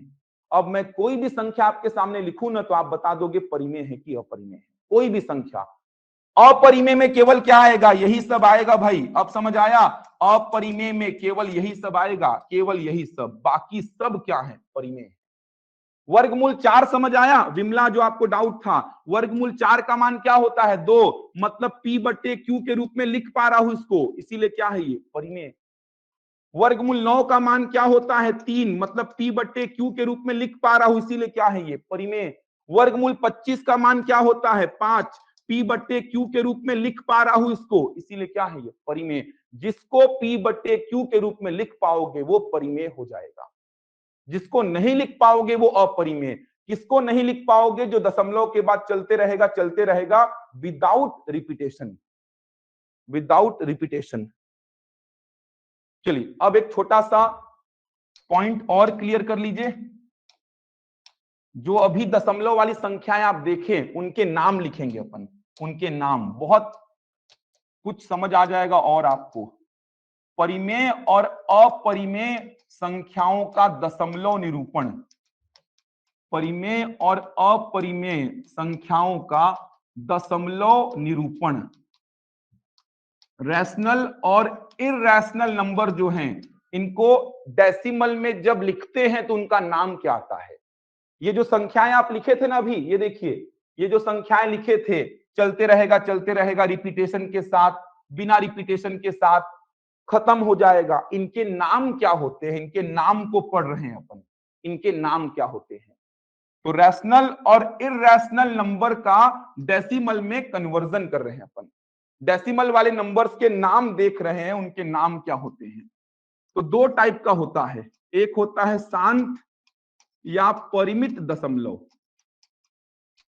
शांत या परिमित दशमलव, इंग्लिश में बोलते हैं टर्मिनेटिंग या फाइनाइट डेसिमल, टर्मिनेटिंग या फाइनाइट डेसिमल।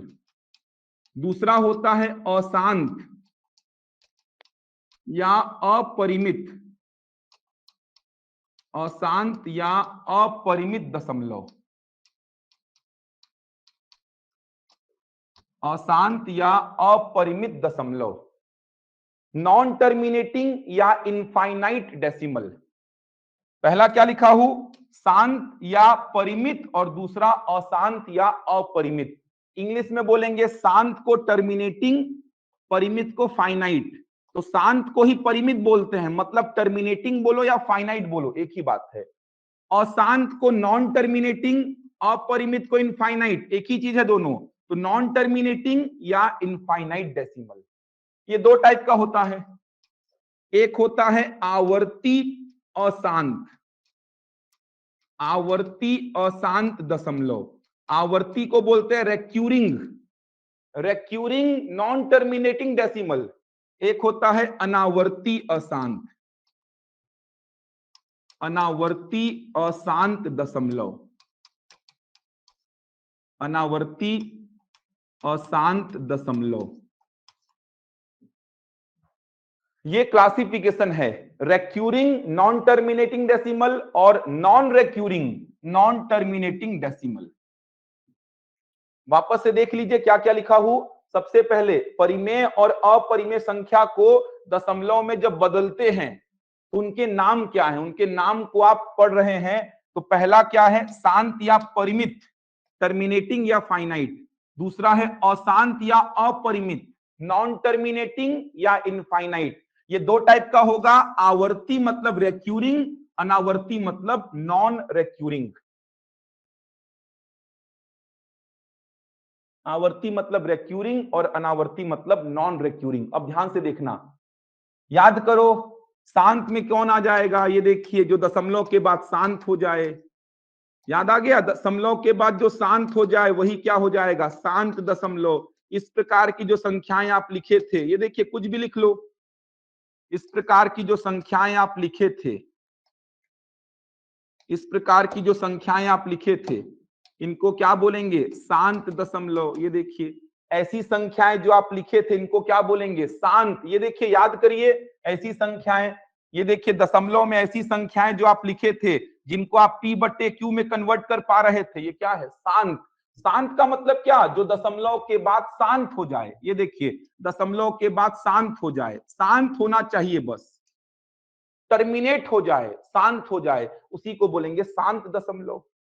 अब अशांत का मतलब जो दशमलव के बाद शांत ही ना हो, चलता रहे चलता रहे, जो रिपीटेशन के साथ चलेगा। ये देखिए ऐसी संख्याएं देखे थे, जो रिपीटेशन के साथ चलेगा वो क्या कहलाएगा, आवर्ती।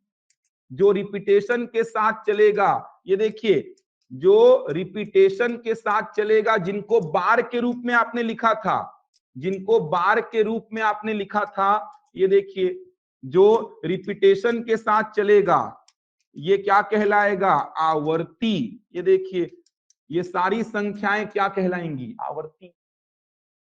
दो टाइप की थी ना, जो दशमलव के बाद चलते रहेंगी चलते रहेंगी, एक रिपीटेशन के साथ चलेगी जिसको बार के रूप में आप लिख रहे थे, ये देखिए जिसको बार के रूप में आप लिख रहे थे, तो ये अशांत है। अशांत में कौन सा अशांत है, आवर्ती, रेक्यूरिंग। अशांत में कौन सा अशांत है, आवर्ती अशांत है, आवर्ती। ये देखिए ये कौन सा अशांत है, आवर्ती। समझ आ रहा है, याद करो दशमलव के बाद चलते रहेगा चलते रहेगा, दशमलव के बाद चलते रहेगा चलते रहेगा, रिपीटेशन के साथ चलेगा जिसको आपने बार के रूप में लिखा था, इसी को क्या बोलेंगे, आवर्ती अशांत, आवर्ती। लिख लो यहां तक, इसको क्या बोलेंगे, आवर्ती अशांत। और जो दशमलव के बाद चलता रहेगा विदाउट रिपीटेशन, उसी को क्या बोलेंगे, अनावर्ती अशांत। ये देखिए √2 का वैल्यू 1.4142 1356 चलते रहेगा, √3 1.7321 चलते रहेगा, पाई 3.14159 चलते रहेगा। उन्हीं के नाम दे दिए जो आपने अभी पढ़ा था ना, उन्हीं के बस नाम दिए हैं आपने। इसको क्या बोलेंगे, शांत, जो दशमलव के बाद शांत हो जाए, जो दशमलव के बाद चलता रहे कभी खत्म ही ना हो, उसको बोलेंगे अशांत। अगर रिपीटेशन के साथ चलेगा तो आवर्ती, और बिना रिपीटेशन के चलेगा तो अनावर्ती। क्लियर हुआ यहां तक, बताओ भाई। नाम दिया है मैंने, बस नाम बस दिया है मैंने, समझ आया यहां तक, जल्दी से कमेंट करो, समझ आ गया यहां तक, केवल उनके नाम दे दिए मैंने। अशांत नाम से ही क्लियर है, अशांत जो चलता रहेगा विदाउट रिपीटेशन चलेगा, अनावर्ती, रिपीटेशन के साथ चलेगा, आवर्ती। रेक्यूरिंग बोलते हैं इसको, और इसको क्या बोलते हैं, नॉन रेक्यूरिंग। यही क्या है जल्दी से बताओ, यही अपरिमेय है, अपरिमेय है। समझ आ रहा है, पूरी कहानी समझ आ रही है। अनावर्ती अशांत होने के कारण ही क्या है, वो अपरिमेय है। दशमलव के बाद चलते रहेगा विदाउट रिपीटेशन, मतलब अनावर्ती अशांत है, इसी कारण इसको पी बटे क्यू में कन्वर्ट नहीं कर सकता, इसी कारण क्या है, ये अपरिमेय। तो अपरिमेय का ही नाम क्या बोल सकते हो आप, अनावर्ती अशांत, क्योंकि अपरिमेय संख्या दशमलव के बाद चलते रहेगी विदाउट रिपीटेशन। तो इररेशनल नंबर जो है वही क्या है, नॉन रेक्यूरिंग नॉन टर्मिनेटिंग डेसिमल है। ये क्या है, परिमेय संख्या, ये क्या है, परिमेय संख्या, क्योंकि इनको पी बट्टे क्यू में कन्वर्ट कर सकता हूं मैं, इनको भी पी बट्टे क्यू में कन्वर्ट कर सकता हूं मैं। केवल इन्हीं संख्याओं को पी बट्टे क्यू में कन्वर्ट नहीं कर सकता, ये क्या है, अपरिमेय, और उन्हीं का दूसरा नाम क्या है, अशांत। अशांत में कौन सा, अनावर्ती।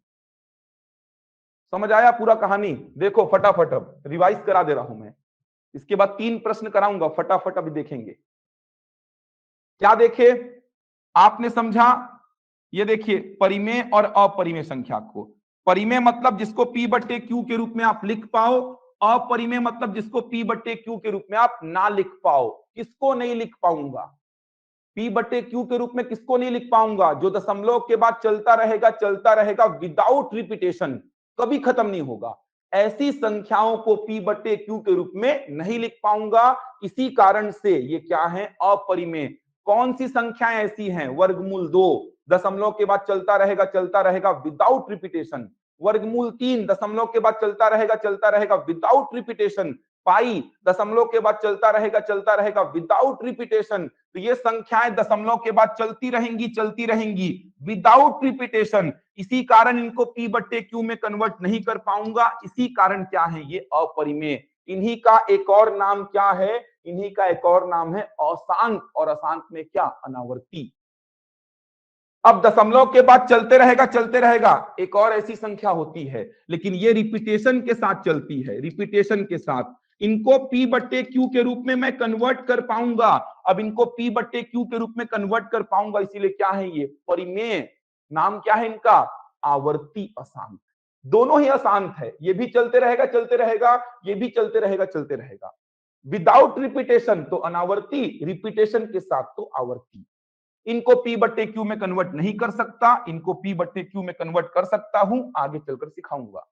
और शांत को तो P बट्टे Q में कन्वर्ट कर ही सकता हूं, शांत को तो P बट्टे Q में कन्वर्ट कर ही सकता हूं। क्लियर हुआ भाई? एक्चुअल में समझ आया क्या होता है परिमेय और अपरिमेय? ऐसा कभी नहीं पढ़े थे? चलो पढ़े ना, अभी समझ में तो आया? समझ आया एक्चुअल में परिमेय और अपरिमेय क्या होता है? क्लियर हुआ भाई? एक एक पॉइंट क्लियर करूंगा। इनको P बट्टे Q में कैसे कन्वर्ट करते हैं आगे चलकर सिखाऊंगा, चिंता मत करो। इनको भी सिखाऊंगा P बट्टे Q में कैसे कन्वर्ट करते हैं।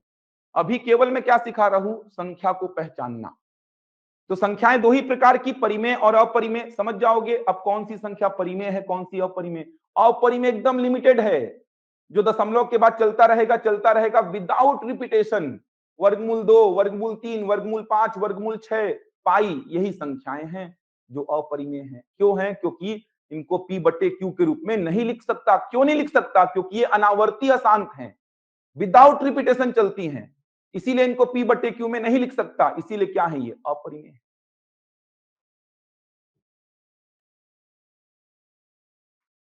चलो क्वेश्चन करो तो फटाफट, टाइप्ड है क्वेश्चन कुछ, समय अभी ज्यादा नहीं है, फटाफट आंसर मारो।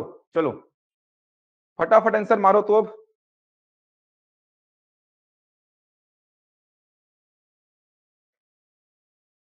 बहुत आसान प्रश्न है। √2 के बारे में सही कथन का चयन करें, वर्गमूल 2 के बारे में सही कथन का चयन करें। यह एक परिमेय संख्या है मतलब रैशनल नंबर, यह एक अपरिमेय संख्या है मतलब इरैशनल नंबर, यह एक प्राकृत संख्या है मतलब नेचुरल नंबर, यह एक पूर्णांक संख्या है मतलब इंटीजर्स। बहुत आसान। अपरिमेय। अच्छा अब दिमाग में चल भी रहा है क्यों अपरिमेय है, तो आप बोलेंगे सर अपरिमेय क्यों है? ये भी पता है, क्योंकि इसका मान दशमलव के बाद चलता रहेगा सर, विदाउट रिपीटेशन चलेगा, विदाउट रिपीटेशन चलेगा। अब आपको समझ में भी आ रहा है कि सर वर्गमूल 2 अपरिमेय क्यों है, हमसे पूछो हम बताएंगे। इसका मान दशमलव के बाद चलता रहेगा विदाउट रिपीटेशन, कभी खत्म ही नहीं होगा। इसीलिए इसको P बट्टे Q के रूप में कन्वर्ट नहीं कर पाऊंगा सर, इसीलिए क्या है? ये अपरिमेय। इसी का एक और नाम क्या है? अशांत। अशांत में कौन सा? अनावर्ती। ये देखिए पूरा क्लियर हो जाएगा एकदम। इसका आंसर बताओ। साक्षी इंग्लिश में क्वेश्चन मैं अगले क्लास से ले आऊंगा, थोड़ा सा मैनेज कर लीजिए, टर्म्स पूरे मैं इंग्लिश में बोल ही रहा हूं। पाई के बारे में सही कथन का चयन करें। यह परिमित दशमलव है, फाइनाइट डेसिमल, इसका मान 3.14 होता है। यह आवर्ती अपरिमित दशमलव है, रेक्यूरिंग इनफाइनाइट डेसिमल। यह अनावर्ती अपरिमित दशमलव है, non recurring infinite decimal, non recurring infinite decimal. ये देखो कैसे आंसर मार रहे हो, अब समझ आ रहा है? ऐसे क्वेश्चंस को बना पा रहे हो, आज तक सुने नहीं थे ढंग से। आवर्ती अनावर्ती में क्या डिफरेंस होता है, अपरिमेय किसको बोलते हैं अभी तक सुने नहीं थे, इसको टिक मत मार देना, गलत हो जाएगा। पाई का मान 3.14 बोल दिए तो पूरा कहानी उलट जाएगा। लगभग मान होता है 3.14। अगर आप 3.14 बोले ये तो पूरा कहानी को ही पलट दिया, फिर तो पाई क्या हो गया, परिमेय हो गया। समझ आ रहा है? पाई का एग्जैक्ट वैल्यू क्या होता है, 3.14159 चलते रहेगा चलते रहेगा, कभी खत्म ही नहीं होगा, मतलब अशांत। अशांत और अशांत में कौन सा, अशांत और अशांत में कौन सा, अनावर्ती। अशांत में कौन सा है, अनावर्ती है। ये देखिए अनावर्ती, अशांत को ही क्या बोलते हैं, अपरिमित। 3.14 मत बोल देना। अगर आपने बोला पाई का वैल्यू 3.14 होता है तो इसको तो पी बटे क्यू में कन्वर्ट कर दूंगा मैं 314/100 लिख के, ये तो क्या हो जाएगा, परिमेय हो जाएगा, परिमेय हो जाएगा, शांत दशमलव हो जाएगा। फिर तो दोनों ऑप्शन करेक्ट हो जाएंगे। अगर ये ऑप्शन करेक्ट होगा तो ये भी करेक्ट हो जाएगा फिर, क्योंकि ये क्या है, शांत या परिमित, तो इसको मारोगे तो इसको भी मारना पड़ेगा फिर।